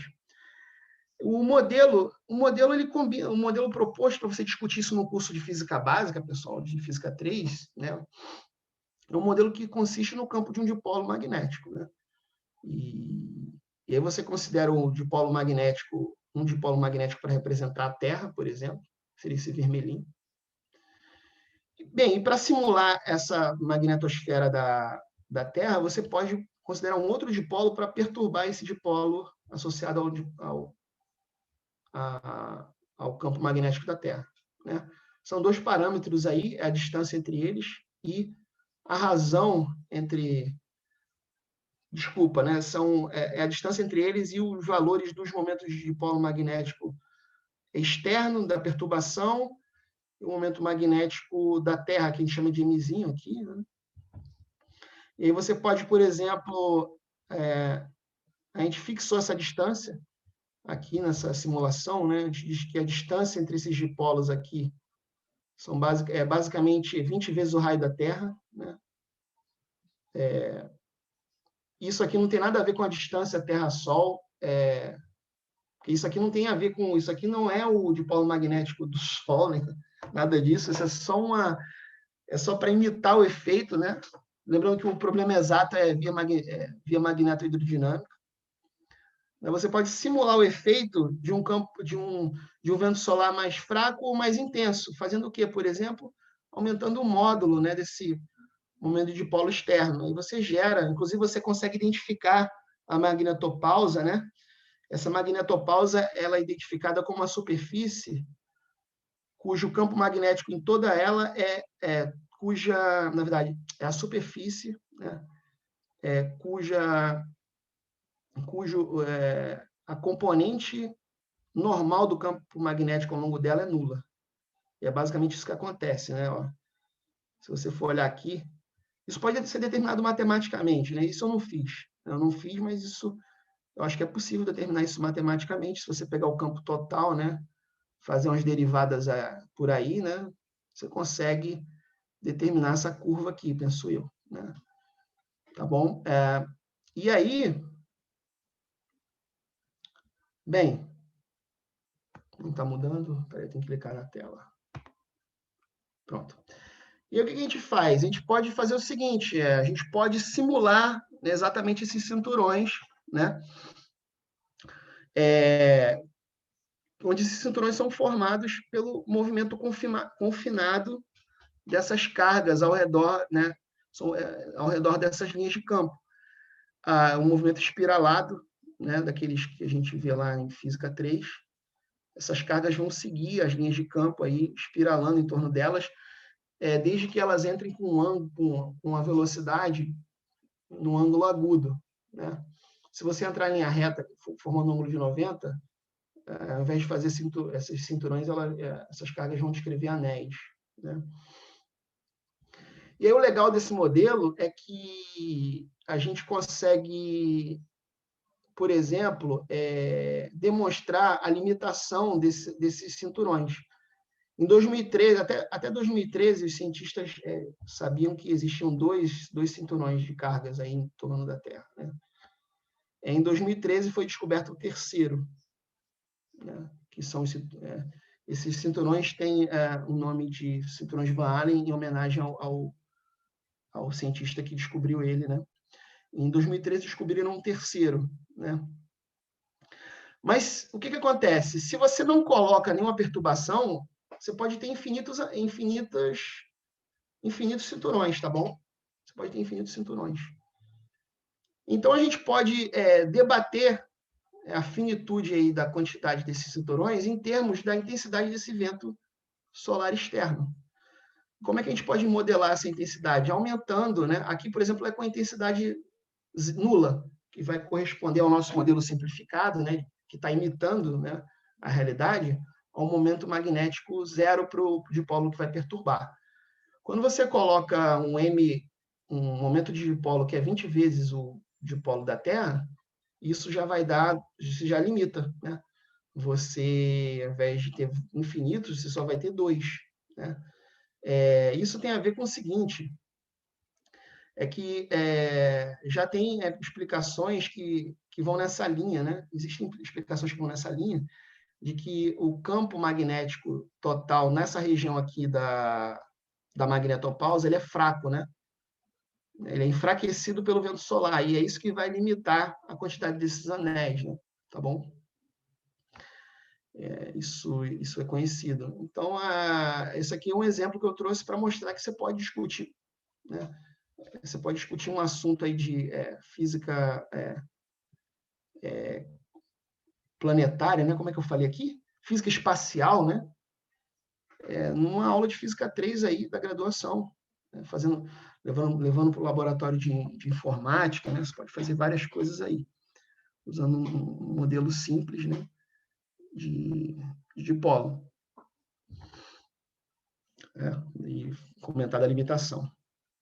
Bem, para finalizar, eu apresento aqui os meus colaboradores, né? Gostaria de agradecer aos meus colaboradores aqui do IFRJ, né? Os professores da física que trabalham junto comigo, né? Que dão aula para caramba, tão quanto eu também, estão dividindo aí a luta diária. E esse laboratório tem várias linhas de pesquisa, né? E associações com outros laboratórios, além de mim com o LPO, tem professores aqui que colaboram com a COP, né, da engenharia, né, o André Pimenta da engenharia, o Douglas é da física. O Renato é um cara que lidera a pesquisa lá na parte de arqueometria, né, ele usa técnicas de física nuclear para estudar obras de arte, né, estudar pigmentação de obras de arte, né, fazer estudos da composição química. Isso tem aplicação, por exemplo, se você quer saber se uma obra de arte é falsificada ou não. Então, é um laboratório multidisciplinar. E aqui os meus colaboradores da área de ensino, né, o professor Cláudio da Rural, foi meu professor lá na Rural, tem muito tempo. Tem o professor Laércio. Meu companheiro sindicalista agora. Quem? O Cláudio? O Cláudio, Gente fina demais. Ele está na diretoria da ADUR agora, isso, né? Legal. O Paulo Vitor, Farina, o Paulo Vitor, né? E o Eduardo, que é meu aluno lá atualmente, professor também da rede privada e estadual de ensino, né? E é isso, pessoal. Muito obrigado aí pela atenção de vocês. E é isso. Foi muito tempo aí? Bom, pessoal, vamos bater palma para todo mundo. Rafael, obrigado. Puxa, muito bacana você trazer várias ideias aí em assuntos variados. E isso sempre é uma fonte de inspiração para a gente pensar em outras coisas. Todo mundo aqui gosta não só de pesquisa, mas gosta muito de ensino também. Então, a gente fica fascinado e feliz da vida quando bola um probleminha diferente. Isso. Ou escreve, legal, né? Vai para a sala de aula, chama um aluno de IC, entendeu? A gente gosta muito de provocar os alunos com esses problemas que a gente chama de problemas desafiadores, enfim. Acho que todo mundo aqui gosta disso que está aí. Vou falar dessas... Você pensou um problema que o Farina não tinha pensado ainda de Física 3. Exatamente. Vou propor para os meus alunos de Física 3. Isso realmente é impressionante. Eu não entendi. Bom, então vou até aproveitar e perguntar um pouco desse problema final aí. Eu acho que eu me distraí, sei lá, eu fiquei confuso. Você tem o campo da Terra, que você simula por um dipolo, acho que isso é bem tranquilo. E o outro campo, a fonte desse outro campo são as cargas em movimento, é isso? Quem que é a fonte desse outro campo? Pois é, Farina. Eu encarei isso mais como um artifício, Farina. Eu, sinceramente, eu não sei se isso teria uma representação real, né? Isso é uma coisa boa para discutir, né? Eu fiquei confuso ali com quem está criando esse campo e por que ele pode ser aproximado por um campo de dipolo. É claro que pode ir botando mais multipolos aí vai ficando mais parecido com o campo, mas aí também complica tanto. Aí eu fiquei um pouco confuso com isso. E você sabe se tem artigos assim em revista brasileira ou American Journal of Physics sobre os cinturões? Coisa didática, assim? Tem no Revista Mexicana. Eu gosto da Revista Mexicana, sabia? Tem umas coisas muito legais lá.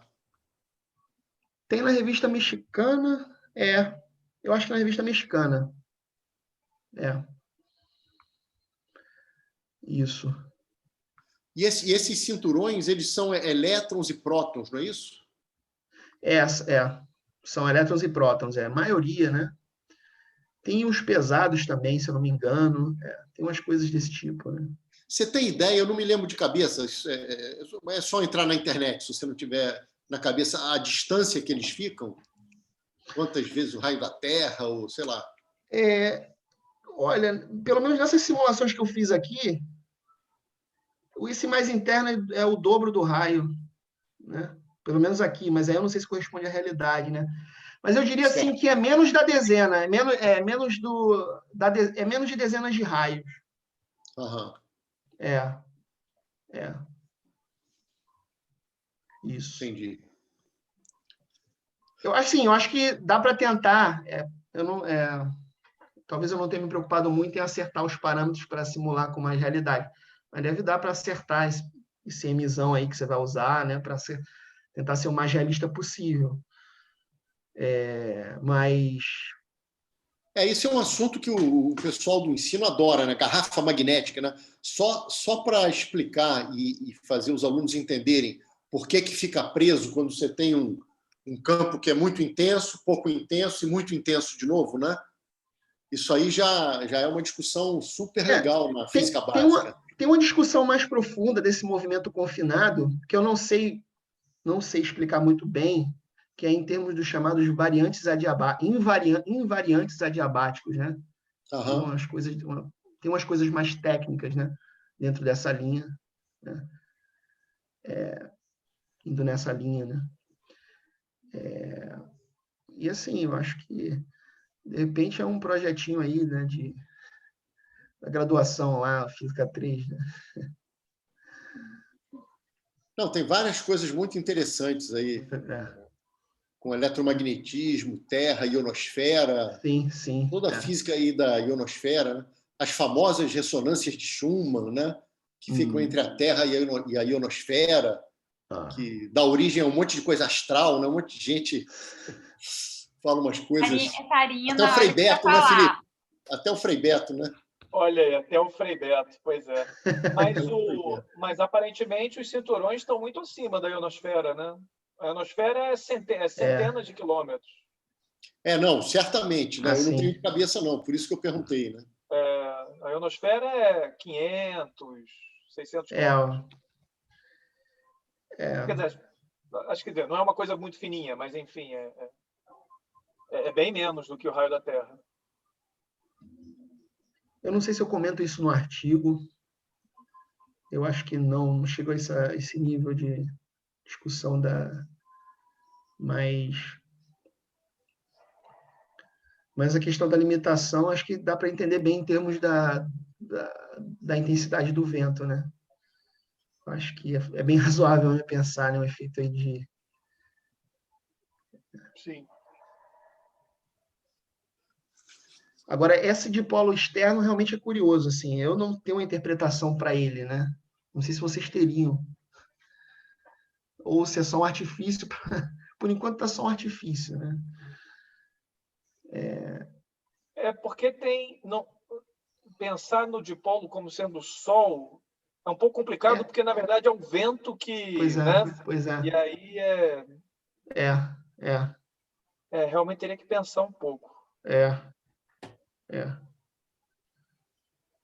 E ele é com a mesma direção, é isso que você botou, né? Pelo teu desenho, ele tem a mesma direção. Eu não variei o ângulo, não. Tá tudo isso. Está na vertical. Isso. Entendi. De repente, teria que pensar aí mas aí só para emendar numa coisa que o Farina gosta também, talvez se trocar o referencial, né? Então você coloca o dipolo se movendo numa espécie de fluido magnético, e teria que pensar o que é. O Farina, por exemplo, sabe de cabeça o campo do dipolo magnético em movimento, né? Então sabe de cabeça. Que isso, Farina? Então e o parâmetro aí seria a velocidade, né? Isso talvez fosse interessante. O Rodrigo e o Matheus é que hoje eles não estão aí, né? Eles é que fizeram essa conta toda aí. É mesmo. Esse com velocidade constante talvez seja um pouco mais fácil, não? Eu citei um artigo seu nesse meu trabalho, Farina. Eu citei um artigo seu lá do dipolo. Você mandou publicando alguma coisa, não foi? Do dipolo magnético? Talvez elétrico, um American Journal. Foi elétrico, foi? Não, eu também tenho um lá de dipolo magnético. Eu acho que foi esse. Como introduzir dipolo... eu citei esse trabalho, está citado aí. Acho que é um European Journal of Physics. Eu pensei que fosse um outro que trouxe a ira do Jackson. Mas foi a última manifestação do Jackson antes dele morrer. Vocês não estão filmando, não, né? Eu ia falar isso. Eu ia falar exatamente. Larissa, corta isso. Eu ia falar isso, Larissa, corta isso. Então, vamos deixar isso no cafezinho. O Jackson já morreu, gente. Cara, mas realmente, aquele livro é incrível. Foi a última, inclusive foi o que causou o ataque cardíaco dele, foi isso. Felipe! Cara, provavelmente, então eu já acabei com o Jackson nessa briga, e o Schwinger também, né? O Schwinger faleceu quando ele leu uma carta que eu escrevi para ele.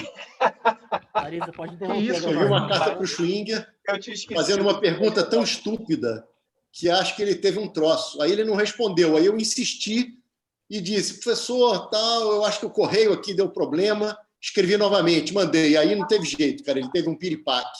Que isso? Foi assim que o Schwinger morreu. Correio.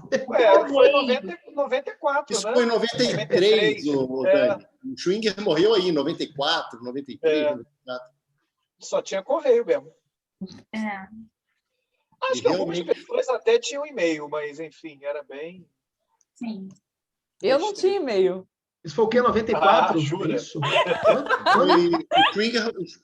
O Schwinger acho que faleceu em 94. Se eu não 94, eu acho. Nessa época quase ninguém tinha e-mail. Eu aqui com no certeza Brasil, não tinha. Larissa não tinha. Aqui no Brasil, acho que quase ninguém tinha mesmo. Ninguém tinha, não. Não tinha. O povo lá do CERN, acho que tinha já, mas... Aqui no Brasil, 98, por volta de 98 que começou. 2000, 99, eu acho. Ou um pouco antes. Não sei. Rafael, deixa eu perguntar desse trabalho, mas você, aproveitar que você está mostrando esse trabalho, você leva os alunos, você chegou a levar os alunos para o laboratório, aplicou essa simulação com eles ou não? Não, isso aqui foi um trabalho que eu fiz com 2 alunos de IC. Tá. Entendi, tá. Assim, de repente, assim, eu acho que isso poderia ser aplicado num laboratório de informática, ou então numa disciplina aí de métodos computacionais, talvez. Isso foi feito no matemática, tá? Não, eu perguntei porque exatamente você fez essa proposta, então eu queria... Agora, como você fez essa proposta, eu queria saber se você tinha aplicado isso. Também pode ser uma proposta de projeto aí, o Farina pensando aí um pouco mais, o Felipe ou vocês aí, um projeto de ser sei lá, pensando o dipolo caminhando aí, pode ser também, né? Acho que, o Farina é o cara das ideias infinitas. Então, eu fiquei na dúvida sobre uma coisa. Assim, quem está aí? Renan, está muito baixinho. O Renan está muito baixo. Renan, mal dá para te ouvir. Eu tentei, deixa eu tentar mexer nesse som. É por isso que você tentou falar e ninguém te ouviu no meio do seminário. Exatamente. Melhorou agora? Fica em pé, cara. Melhorou agora? Melhorou bastante. Melhorou, Renan. Em algum momento, durante a apresentação, eu tentei falar, você não respondeu. Desculpa, eu falei, Renan. Não. Eu não escutei. Eu não escutei. Tranquilo. Eu percebi que não escutou. Eu fico pensando o seguinte, tem um tempo já que eu não vou para a sala de aula, eu dou aula no ensino médio, mas era uma coisa muito comum ser um problema o uso de telefone em sala de aula, né? Porque vira uma fonte de distração infinita, enfim. Agora, uma coisa que sempre me chamou a atenção é que uma reação normal a isso era abolir o telefone na sala de aula, né? E, na verdade, quando você propõe esse tipo de experimento usando o telefone, você vai na contramão disso, que eu acho que é basicamente inevitável, né?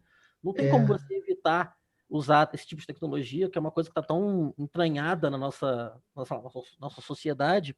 Então, minha pergunta é um pouco mais de cunho prático, se você tem conseguido usar isso de fato em sala de aula. Porque eu lembro que em algum momento, por exemplo, eu cheguei a fazer experimentos desse tipo, por exemplo, medindo a velocidade do som com telefone, um experimento super simples. Sei lá, você bate num tubo e espera o eco, aí você calcula a velocidade, quer dizer, você espera ele refletir no final do tubo, aí você mede isso, você consegue medir a velocidade do som assim, de uma forma super simples.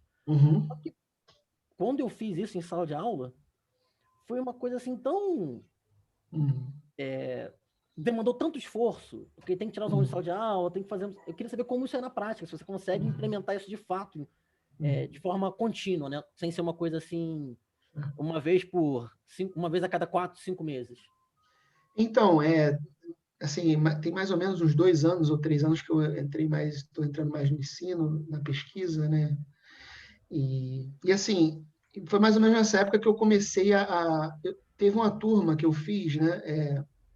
Que eu apliquei a videoanálise, por exemplo, para analisar a conservação da energia no trilho de ar, por exemplo, né? Você pode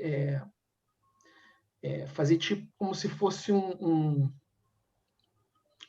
lançamento vertical, só que controlado no trilho de ar. Você pega dois objetos, amarra, tem o carrinho do trilho, você amarra o barbante, passa pela rodana, aí na parte de baixo você põe uma massa, e você empurra o carrinho que está no trilho, esse objeto vai subir e descer, só que com aceleração que não é G, né? Aceleração menor. Vai ficar mais... isso vai permitir você fazer o experimento com uma velocidade menor, né?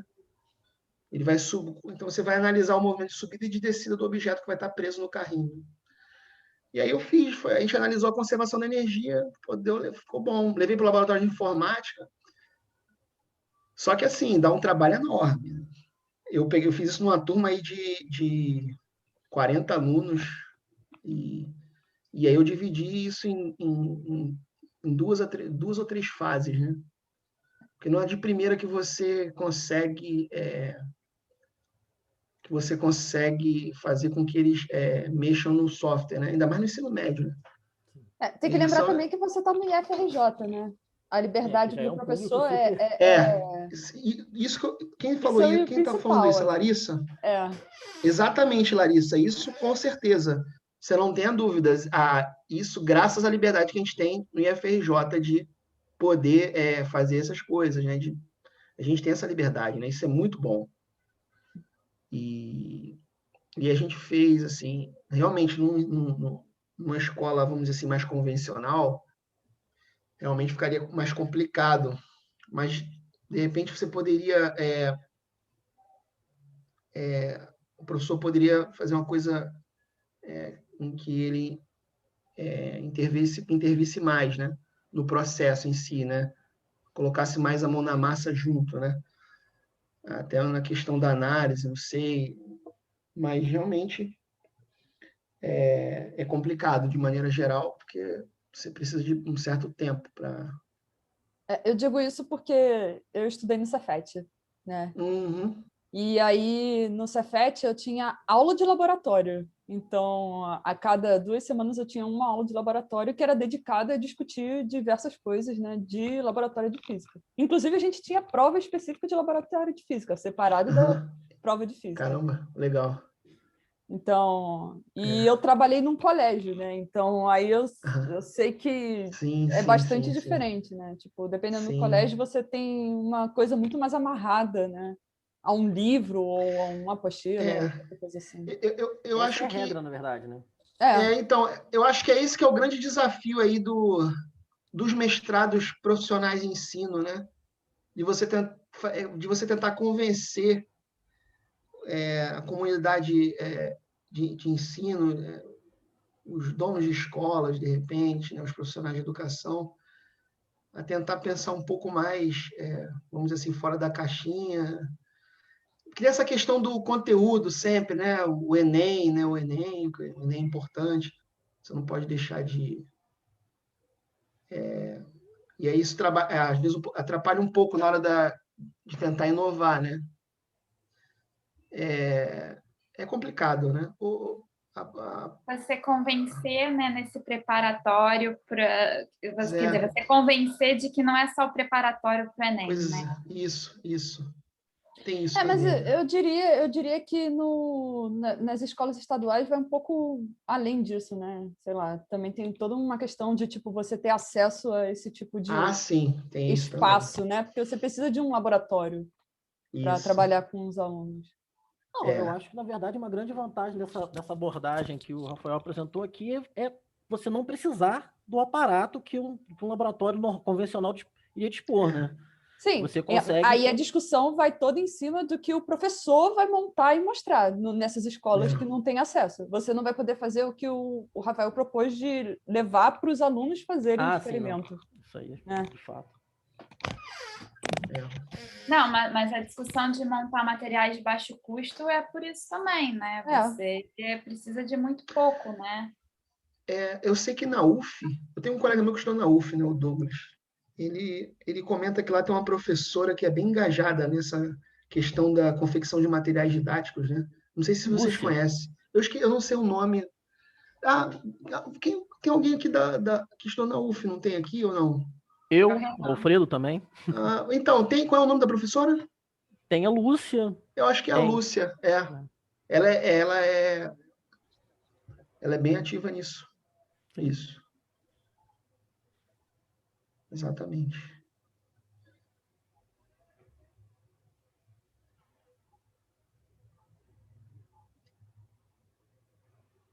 Rafael. Opa. Aí, você tem um contato que você possa colocar no chat lá, cara? Sim. Eu vou botar aqui. Eu tenho uma reunião agora e eu gostei muito da apresentação. Agora deixa eu tentar acessar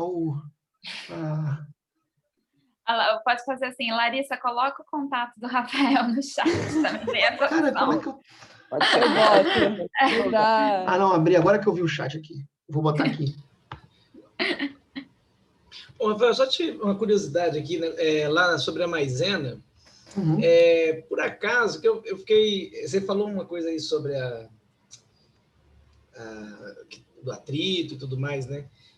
Aí eu fiquei pensando se a reação, se ele enrijece lá, se é por conta, na verdade, se não seria por conta da variação de pressão ou por conta de uma pressão. Aí, quer dizer, porque, por exemplo, se você imagina que você tem um jeito de colocar um corpo, né, bem pesado no meio do líquido, no meio do fluido lá, e deixa ele lá em repouso, e daí você solta. Você sabe o que acontece com ele? Se ele não vem de... Você entende? Se você bota ele no meio, deixa ele ficar em repouso e solta. Assim, o tempo de atuação da interação é importante aí, né? Se você deixa ali, demora muito, né? Se você põe em repouso, ele afunda. Se você coloca a sua mão ali... Não, mas é que tá, mas porque pelo que você tinha comentado, a razão de você poder afundar é porque em cima fica uma camada de líquido ali, né? Que aí, mas eu estou falando o seguinte, imagina que você conseguiria colocar um objeto, pega um tonel aí bem fundo com esse líquido, e no meio dele você põe lá um objeto, você enfia ele lá e deixa ele lá. E aí você solta, ele já está lá no meio. O que eu quero dizer é o seguinte, que quando uma coisa cai, você tem uma variação, imagina, uma variação de pressão ali, não. Agora, se você bota um objeto ali e deixa, quer dizer, aquilo ali vai estar com uma pressão constante, fazendo uma pressão constante sobre o fluido. E aí eu fiquei curioso para saber se a reação do fluido era por conta de uma variação de pressão ou simplesmente por causa da pressão. É variação de pressão. É variação de pressão, né? Quando você golpeia, você está provocando a variação de pressão ali, né?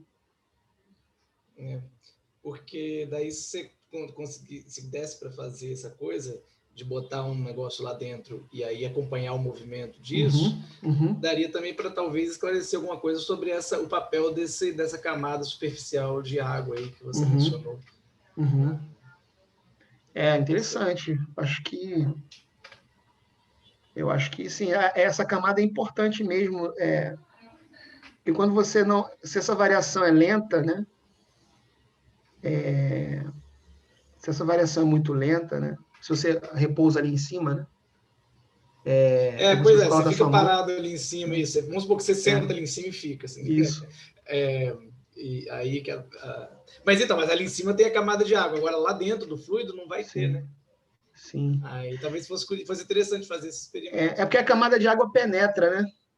Entendeu? Quando a sua mão entra, ela acaba penetrando ali. Não. Então, mas por isso que tem que, assim, teria que ser, imagina assim, sei lá, você pega uma bolinha, aí você dá um jeito de você colocar ela com uma coisa, imagina um canudo, sei lá, bem fininho, né? E aí você enfia esse troço lá e de alguma maneira você consegue soltar a bolinha, depois de um tempo você solta a bolinha lá, você entende? Você não enfia mais nada. Para a água não entrar, é isso? Já tá tudo. O sistema é tipo assim: você de algum jeito, magicamente a bolinha apareceu dentro de um tubo com amido e água. Você tá entendendo? A camada de água. A condição inicial é essa. A condição inicial. Como você vai fazer isso? Inicial, não importa como você fez. Entendi. Entendeu? Então, assim, a ponta aí, a bolinha já tá lá dentro de um tubo com amido e água. A camada de água tá lá em cima. E aí, a partir dali. Depois que aí tá tudo estacionário, não tem nada mexendo mais, aí você libera a sua bolinha ali. Entendi. E aí a sua bolinha, entendeu? Entendi. Aí se elas... Por isso que eu falei que, né, que acho que uma maneira de fazer talvez seja você enche até a metade, coloca a bolinha e enche o resto, né? Tá vendo? Por isso que eu nunca entro no laboratório. É uma boa, interessante. Então, e aí você talvez pudesse ter alguma indicação sobre o papel dessa camada de água e também é um jeito, talvez, de entender se esse fluido, se ele varia, se é por conta de uma variação de pressão ou se por conta simplesmente da pressão, não sei. Né? De estar fazendo uma pressão, que às vezes está fazendo uma pressão. Eu diria que é variação mesmo, né? Mas esse seu experimento é muito legal, acho que vale a pena tentar fazer, sim. Rafael, esses vídeos que tem, quer dizer, eu lembro de ver uma piscina com esses fluidos, e aí o pessoal sai correndo e cruza a piscina. Mas eu acho que se ficasse em pé parado, o cara afundava, não é isso? Afunda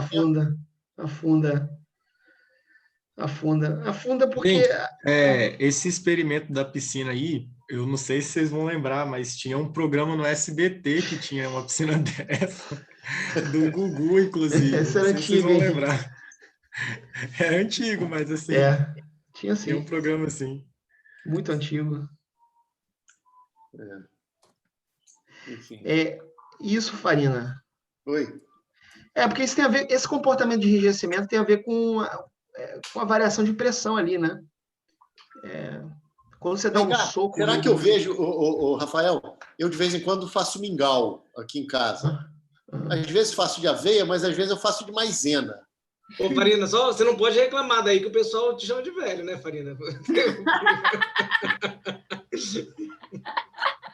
Mas eu sou velho, cara. Eu já me vacinei há muitos dias. Daqui a pouco eu recebo a segunda.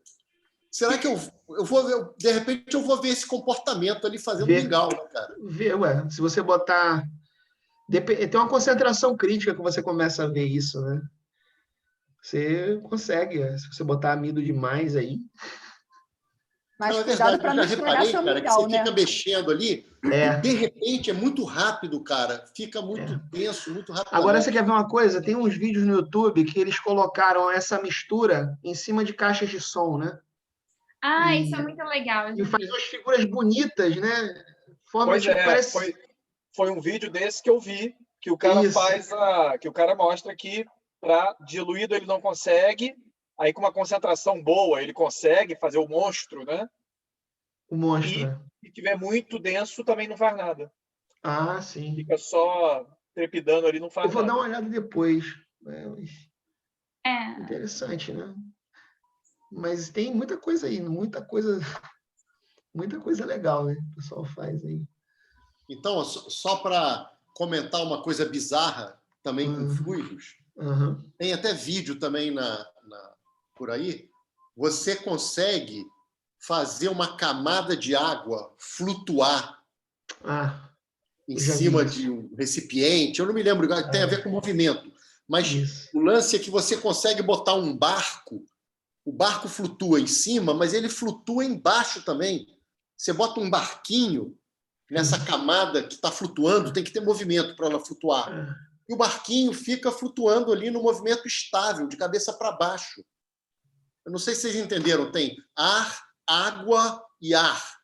E isso, acho que para conseguir essa configuração, eu acho que tem que ser num recipiente com movimento, enfim. Mas você flutua um barquinho do lado de baixo, cara. Ele navega ali embaixo, de cabeça para baixo. Cabeça para baixo. Oi? É muito doido.